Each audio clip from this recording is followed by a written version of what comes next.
One time there was a brother who was very committed to Salah, very committed. I'm a witness to this. A blizzard, thunderstorm back in Canada, he always comes to the masjid.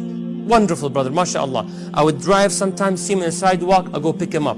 He has no car, no bus pass, no bike, nothing. All of a sudden the brother stopped showing up to the masjid. I go to his house, knock on the door, and he opens the door.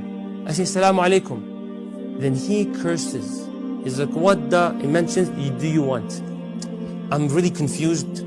Very dedicated person, committed to the masjid, and that's your response is wajib. Saying salam is sunnah. Responding is an obligation. Don't tell me I hate that brother, I have issues. No, no issues. When they say salam, you have to respond back. May Allah allow us to follow the sunnah. Ameen Rabbil Alameen. Then he said, he's like, what do you want? I'm like, I came to check on you. You were absent for a week from the masjid or so. He's like, I'm healthy, I'm standing, now move on in life. I'm like, I'm not moving on until you tell me what's wrong with you. Because we're a little close, so I can have, it's subjective. Back and forth, he's like, okay, come here. So I'll go to his house, what's your story? He said, you know how dedicated I am to the masjid, yes or no? I'm like, yes, I admit to that.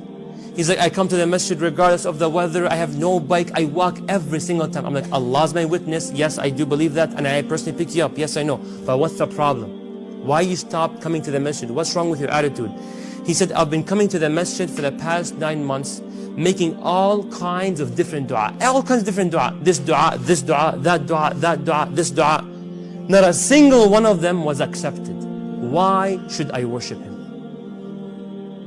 And this is a high school student. May Allah protect us from overzealousness with no knowledge. So there's a lot of things you can tell that, but there's a lot. But part of that conclusion with this hadith, I told him, haven't you heard the hadith of Rasulullah sallallahu alayhi wa sallam? Whenever you make dua to Allah, one of 3 things happen. Number 1, Rasulullah sallallahu alayhi wa sallam says, if you ever ask Allah for something, either Allah will give you what you ask for. So your dua goes up, whatever you ask for comes down.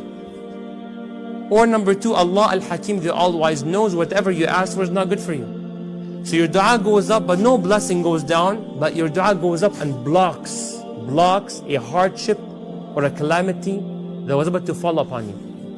The third is that your dua goes up and stays there, and then transforms into hasanat on your scale Yawm al-Qiyamah. The Sahaba heard this win-win-win situation. They said, إِذَا نُكْثِرِ Rasulullah, then we will never stop making dua. Look how they behaved.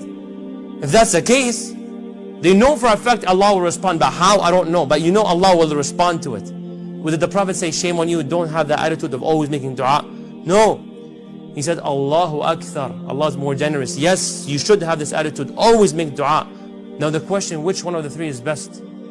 The best one of the 3 is whatever Allah sees best for you.